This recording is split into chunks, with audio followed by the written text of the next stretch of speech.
Welcome to red TV. నేను మీ తేజ. ప్రస్తుతం మనతో పాటు సీనియర్ జర్నలిస్ట్ దాము బాలాజీ గారు ఉన్నారు. నమస్తే సార్. నమస్తే. సో కరోనా రోజు రోజుకి చాలా తీవ్రంగా మారుతుంది. కొంతమంది ప్రాణాలను కూడా తీసేసుకుంటుంది. అయితే దేశవ్యాప్తంగా చూసుకుంటే దాదాపు 10,000కు పైగా కేసులు ఉన్నాయి. అందులో 3,000 మంది మరణించారంటూ కూడా చెప్తున్నారు. అసలేంటి ఈ కరోనాకు సంబంధించి వేరియంట్ ఏంటి, దీని లక్షణాలు ఏంటి ఇప్పుడు ప్రజెంట్, దీని పట్ల ఎట్లాంటి జాగ్రత్తలు తీసుకోవాలంటే?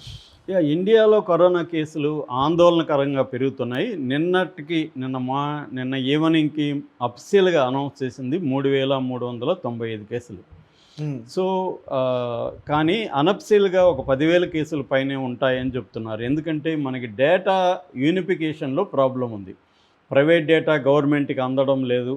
ఓన్లీ గవర్నమెంట్ హాస్పిటల్లో, గవర్నమెంట్ హెల్త్ కేర్లలో వస్తున్న డేటా మాత్రమే తీసుకుంటున్నారు. ప్రైవేట్లు ఎక్కడో చేసుకుంటారు, ఆ ప్రైవేట్ వాడు డైలీ ఇవ్వడు. అంటే యూనిఫైడ్ డేటా సిస్టమ్ అనేది పర్ఫెక్ట్గా లేదు ఇండియాలో. So that is one problem. రెండో, డెత్స్ కూడా పెరుగుతున్నాయి. ఇప్పటి వరకు అఫీషియల్గా అనౌన్స్ చేసింది 17 మరణాలు. అవి కాకుండా వందల సంఖ్యలోనే చనిపోతున్నారు అన్న వార్తలు కూడా ఆందోళనకరంగా ఉన్నాయి. ఎందుకంటే అవన్నీ కూడా డెత్లు కూడా నమోదు అవ్వట్లేదు డేటాలకి. అంటే ఎవరు చెప్పట్లేదు చనిపోతున్నప్పుడు. ముఖ్యంగా ఎక్కువగా ఏజ్డ్ వాళ్ళు చనిపోతున్నారని చెప్తున్నారు.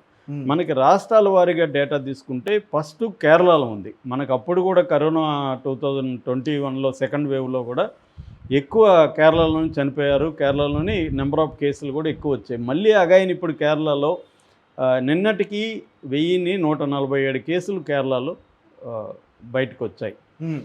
తర్వాత నెక్స్ట్ వచ్చి మహారాష్ట్ర 424 కేసులు, ఢిల్లీ 294 కేసులు, తర్వాత గుజరాత్ 223 కేసులు, వెస్ట్ బెంగాల్ 205, తమిళనాడు 185, కర్ణాటక 148, ఉత్తరప్రదేశ్ 117, ఆంధ్రప్రదేశ్ 17, తెలంగాణ 3. అంటే ఇక్కడ ఆంధ్రప్రదేశ్ కానీ తెలంగాణలోని తగినంతగా టెస్టులు చేయలేదన్న విమర్శలు వస్తున్నాయి. అందుకనే తక్కువ ఉన్నాయి, నిజానికి ఎక్కువ కేసులు ఉన్నాయి. టెస్ట్ అనేది ఎక్కువ చేయట్లేదు. కేరళ, మహారాష్ట్ర ఇక్కడంతా టెస్టులు ఎక్కువ చేస్తున్నారు కాబట్టి కేసులు ఎక్కువ ఉన్నాయి. మిగతా రాష్ట్రాల్లో కూడా టెస్టులు ఆ స్థాయిలో చేస్తే కేసులు ఇంకా ఎక్కువ ఉంటాయి, 10,000కు పైనే ఉంటాయి అనేది ఒక అంచనా. సో ఇది మన దేశమే కాకుండా ఏషియాలోనే ఈ కేసులు బాగా పెరిగినాయి. సింగపూర్లో దాదాపు 20,000 పైన కేసులు వచ్చాయి. ఇక థాయిలాండ్లో అయితే నిన్నటికి 108,000 కేసులు బయటకు వచ్చాయి. నిన్న థాయిలాండ్లో. ఫిలిప్పైన్స్లో కూడా దాదాపు 1,00,000 పైన కేసులు ఉన్నాయి. అట్లాగే హాంకాంగ్లో కూడా 6,000 కేసులు ఉన్నాయి. చైనాలో 1,000 కేసులు ఉన్నాయి కానీ వాళ్ళు బయట పెట్టట్లే. ఎప్పట్లాగే చైనాలో ఏంటంటే మిగతా దేశాల్లో ఇంటర్నేషనల్ మీడియాని అలో చేస్తారు. చైనాలో వాళ్ళు ఏం చెప్తే అది ఇంటర్నేషనల్ మీడియా వినాలి కాబట్టి వాళ్ళు చెప్పట్లేదు. ఏదేమైనా ఏషియన్ కంట్రీస్లో ఈ కరోనా వైరస్ అనేది మళ్ళీ ఒక్కసారిగా విజృంభిస్తూ ఉంది. సో ఇండియా అసలు ఓవరాల్గా పాజిటివిటీ రేట్ అంటారు. అంటే ఎంతమందికి టెస్ట్ చేస్తే ఎంతమందికి వచ్చింది అనే పాజిటివిటీ రేటు మొన్నటి వరకు 6% ఉంటే ఇవాళ 11%కి పెరిగింది. మొన్నటి వరకు అంటే మే 19th మన ఇండియాలో ఉన్న కేసులు 257, 19న 31కి వచ్చేసరికి 3,395. అంటే దాదాపు 10 రోజుల్లోనే 2,000 పైన కేసులు పెరిగిపోయినాయి. సో ఈ రోజుకి 2-3 వేల కేసులు వస్తున్నాయి యాక్చువల్గా, కానీ అది అకౌంట్లోకి రావట్లేదు అనేది చాలామంది చెప్తున్నారు హెల్త్ ఎక్స్పర్ట్లు. దీని మీద ఇప్పుడు WHO అనౌన్స్ చేసింది. ఎందుకు ఇంతగా పెరుగుతున్నాయి కేసులు అంటే, ముందుగా మనం వేరియంట్ని అర్థం చేసుకోవాలి మనకి. ఎందుకంటే ఇంతకుముందు వచ్చిన కరోనా వేరియంట్ వచ్చి SARS-CoV-2 దాని పేరు. ఆ తర్వాత మనకి డెల్టా అని, ఒమిక్రాన్ అని ఇలా రకరకాల వేరియంట్లు వచ్చాయి. ఇప్పుడు వచ్చిన వేరియంట్ పేరు JN1 వేరియంటు. ఇది ఒమిక్రాన్ నుంచి వచ్చిన వేరియంటు. మళ్ళీ JN1లో సబ్ వేరియంట్స్ అంటారు. అంటే మ్యుటేషన్స్ అంటారు కదా, ఈ మ్యుటేషన్స్ దాదాపు 35 రకాలుగా అవుతున్నాయి అన్నమాట. అందులో సబ్ వేరియంట్స్ ఉన్నాయి. ఈ సబ్ వేరియంట్లో ఇప్పుడు ప్రధానంగా ఎక్కువగా JN1 ఏమో 53% ఉంది టోటల్గా. మళ్ళీ దాంట్లో సబ్ వేరియంట్ NB 1.8.1 ఇది ఎక్కువగా ఉందన్నమాట.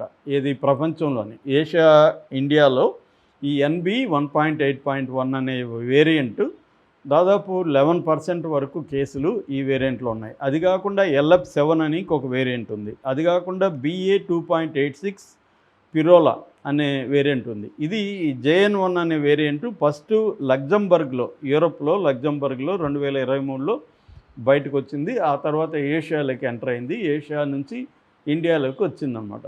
సో ఇండియాలో ఇప్పుడు ఇది పెరుగుతుంది. దీని మామూలుగా WHO వేరియంట్స్ని 3 రకాలుగా డివైడ్ చేస్తుంది. VUM అంటారు. VUM అంటే వేరియంట్ అండర్ మానిటరింగ్. తర్వాత VOI variant of interest. VOC variant of concern. ఇప్పుడు ఈ వేరియంట్ని, ఈ JN1 అండ్ సబ్ వేరియంట్స్ని WHO ఏమనిందంటే VUMగా ప్రకటించింది. అంటే వేరియంట్ అండర్ మానిటరింగ్. అంటే ఈ వేరియంట్ అనేది డేంజర్ కాదు, కానీ దీన్ని మానిటర్ చేయాలి. అంటే దీన్ని అబ్జర్వ్ చేయాలి, దీని గురించి పరిశీలిస్తూ ఉండాలి అనేది WHO అనౌన్స్ చేసింది. ఈ వేరియంట్కి ఉండే లక్షణం ఏంటంటే ట్రాన్స్మిషబిలిటీ అంటారు. అంటే ట్రాన్స్మిషన్ అయ్యే వేగం చాలా ఎక్కువ ఉంటుంది, ఒకరికొకరికి స్పీడ్గా అంటుకునేస్తుంది అన్నమాట. ఇంతకుముందు వేరియంట్ల కంటే కూడా దీని ట్రాన్స్మిషబిలిటీ చాలా ఎక్కువ. రెండవది ఇమ్యూన్ ఎవేసివ్ అనే లక్షణం. ఇమ్యూన్ ఎవేసివ్ అంటే ఇమ్యూనిటీ ఉన్నా కూడా అది వచ్చేస్తుంది మనకు బ్రహ్మాండంగా ఇమ్యూనిటీ ఉంది, మనకు రాదనుకోవడానికి లేదు.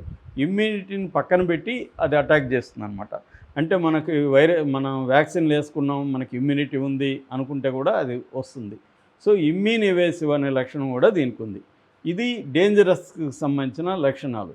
అయితే దీంట్లో పాజిటివ్ ఆస్పెక్ట్లు ఏంటంటే ఈ లక్షణాలన్నీ కూడా మైల్డ్గా ఉన్నాయి.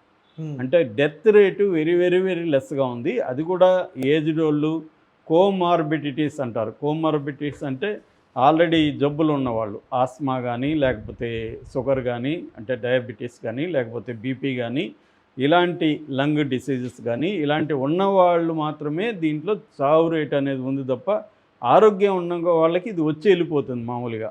అంటే జలుపు వస్తుంది, దగ్గు వస్తుంది, జ్వరం వస్తుంది, ముక్కు దింపడం అంటారు కదా, ముక్కులు మూసుకుపోవడం వస్తుంది, ఊపిరి పీల్చుకోవడం కొంత ఇబ్బంది అవుతుంది.